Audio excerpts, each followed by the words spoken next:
लेकिन कहानी शुरू करने से पहले सोचिए, अगर आपके सामने अचानक ऐसी सच्चाई आ जाए जो आपकी पूरी दुनिया बदल दे, तो आप क्या करेंगे? पिछले भाग में हमने देखा कि ब्लेड की जिंदगी में एक बड़ा तूफान दस्तक दे चुका था। एक ताकतवर सरगना वन आर्म जैक उनके अड्डे पर अपने लोगों के साथ आ पहुंचा था और माहौल में एक ऐसा खतरा मंडरा रहा था जो किसी भी वक्त फट सकता था। अब आगे क्या होगा, आइए देखते हैं। जैसे ही जैक का एक आदमी बार के अंदर घुसता है और जोर से चिल्लाते हुए ब्लेड से पूछता है कि उसका बॉस कहाँ है, तभी ब्लेड के दिमाग में हार्वेन की वो बात कौंध जाती है जिसमें उसने एक बड़ी लड़ाई का अंदेशा जताया था। ब्लेड मन ही मन सोचता है शायद हार्वेन बिल्कुल सही था। ब्लेड बड़े आराम से जवाब देता है कि वो तो सिर्फ एक मोमबत्ती बेचने वाला मामूली सा लड़का है, उसे कुछ नहीं पता। लेकिन जैक का वो आदमी इस जवाब से और भी भड़क जाता है। गुस्से में वो वहां रखी मोमबत्तियों पर मुक्का मार देता है, जिससे वे हवा में उछलकर जमीन पर टूटने लगती हैं। पूरे बार में एक गहरी खामोशी छा जाती है। लड़कियां, ग्राहक, जेमिना सब के सब सांसें रोक कर देख रहे हैं कि अब क्या होगा। लेकिन ब्लेड वो बिल्कुल शांत है। वो झुककर टूटी हुई मोमबत्तियों को उठाने लगता है और बस इतना कहता है कि ये मोमबत्तियां काफी महंगी थीं, लगता है आज बिक्री नहीं हो पाएगी। ये सुनकर जैक का आदमी आग बबूला हो जाता है और ब्लेड को ललकारते हुए किक मारने की कोशिश करता है और यहीं से असली खेल शुरू होता है। ब्लेड उस किक को आते देखता है और इतनी फुर्ती से नीचे झुकता है कि किक हवा में ही खाली चली जाती है। फिर एक पल में उसने अपनी स्टिक से उस आदमी के पैर पर ऐसा वार किया कि उसका पूरा बैलेंस बिगड़ गया और जब तक वो संभलता, ब्लेड की स्टिक उसके चेहरे पर इतने जोर से पड़ी कि वो धड़ाम से नीचे गिर गया। बार में बैठे सभी लोगों की आंखें फटी की फटी रह गईं। जैक के सभी साथी अपने साथी को यूं गिरते देख ब्लेड पर टूट पड़ने वाले थे, लेकिन तभी जैक ने उन्हें बीच में ही रोक दिया। जैक, जो इतनी देर से ये सब देख रहा था, अब हल्के से मुस्कुरा रहा था। वो ब्लेड को ध्यान से देखते हुए कहता है कि ये लड़का उसे पसंद आया। फिर वो ब्लेड को राइजिंग स्टार कहकर बुलाता है और कहता है कि उसके पास सिर्फ एक हाथ है, इसलिए वो चाहता है कि यहाँ ज्यादा झमेला ना हो। ये सुनकर ब्लेड बेबाकी से कहता है कि वैसे भी वो ऐसे लोगों पर हाथ नहीं उठाता जो बेचारे हों।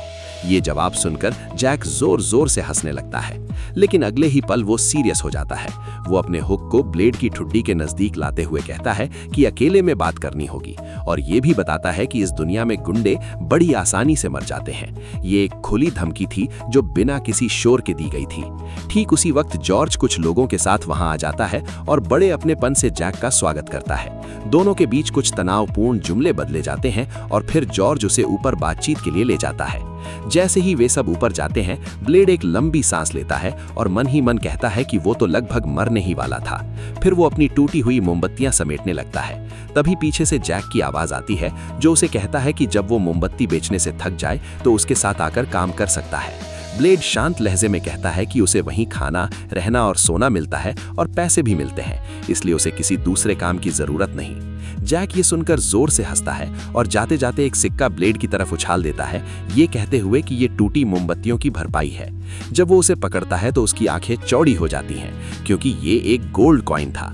वो कहता है कि ये तो इन मोमबत्तियों की कीमत से कहीं ज्यादा है। जैक मुस्कुराते हुए कहता है कि अगर उसके साथ काम करे तो इससे भी ज्यादा मिल सकता है। ब्लेड उसे जाते हुए देखता है और मन ही मन सोचता है कि वो इतने हल्के मन से क्यों गया, क्या सब कुछ ठीक रहा? लेकिन ये सवाल उसके मन में अभी उठ ही रहा था कि ऊपर से जेमिना की आवाज आती है, जॉर्ज उसे बुला रहा है। जब जॉर्ज ऊपर पहुंचता है तो माहौल पहले जैसा नहीं था।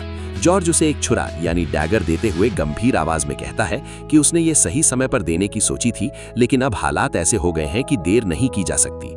ब्लेड उसकी आंखें देखकर समझ जाता है कि जैक के साथ जो बातचीत हुई थी वो अच्छी नहीं रही थी, एक बड़ी लड़ाई की आहट आ रही थी।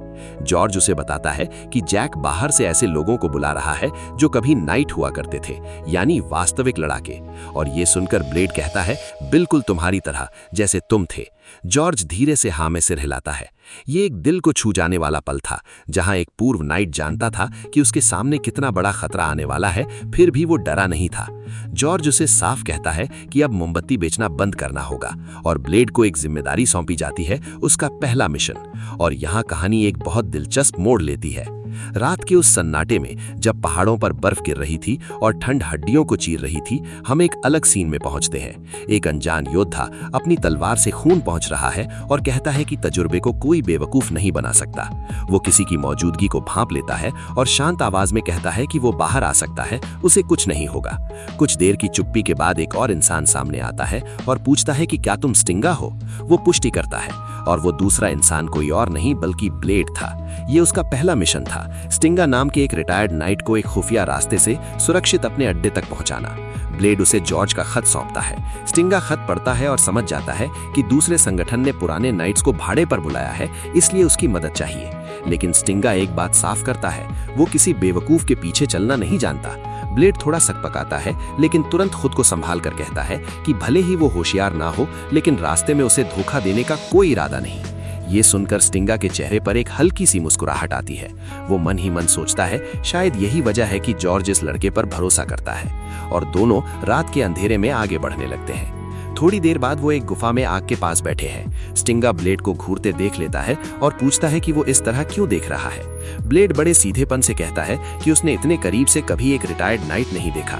स्टिंगा तीखे लहजे में कहता है, तब तो वो एक कुएं का मेंढक है। फिर दोनों के बीच एक मजेदार बातचीत शुरू होती है, जहां स्टिंगा ब्लेड के पकाए हुए बीफ की खुशबू से खुद को रोक नहीं पाता।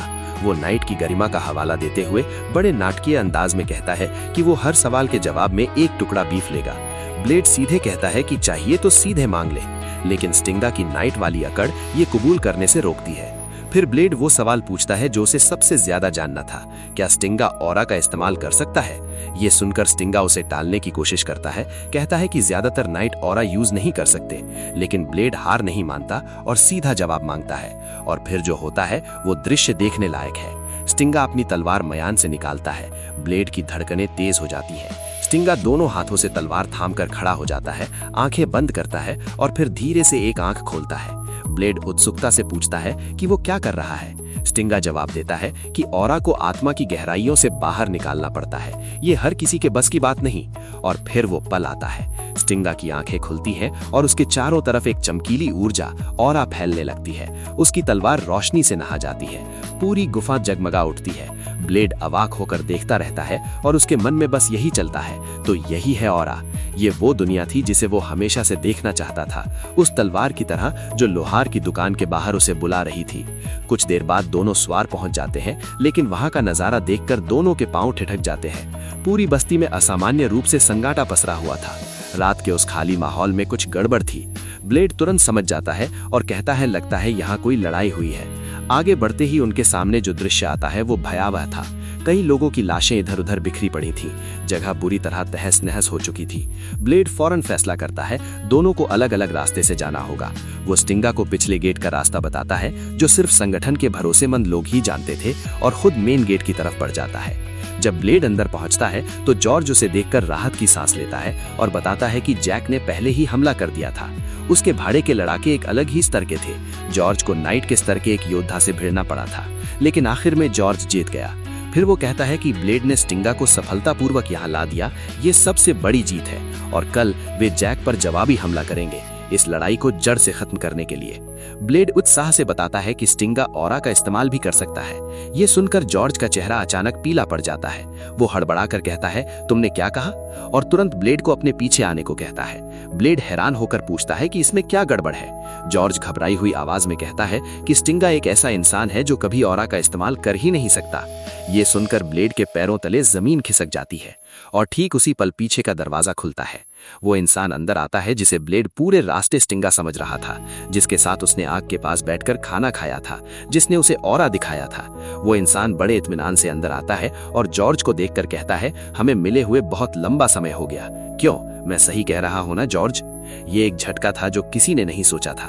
वो पूरे समय नकली स्टिंगा था, एक इतना जबरदस्त धोखा जो कि ब्लेड के ही हाथों उनके दुश्मन को उनके सबसे सुरक्षित और गुप्त रास्ते तक पहुंचा दिया।